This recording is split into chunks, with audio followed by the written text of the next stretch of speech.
If the sheer drop below you is 600 meters, you must be sure that you can rely on your equipment.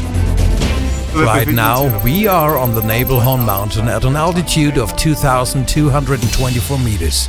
For me, the special thing about the Nebelhorn is the view. You can see 400 peaks from here if you include the view from the north face, where we are currently building the panorama pathway. The mountain face is 600 meters high, and we want to make barrier-free walking around the peak possible for visitors.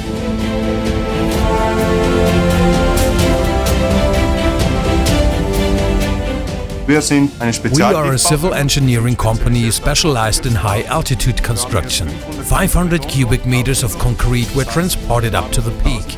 We needed 1,500 flights for this.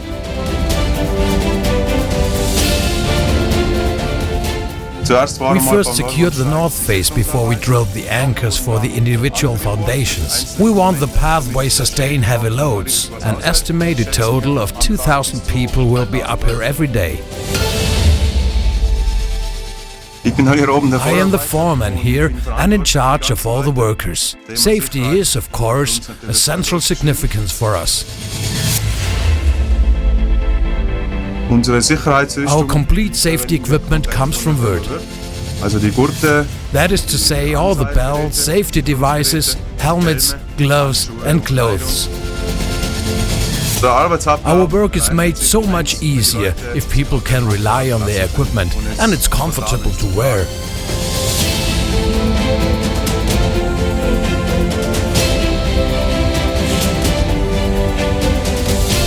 This makes work much more fun.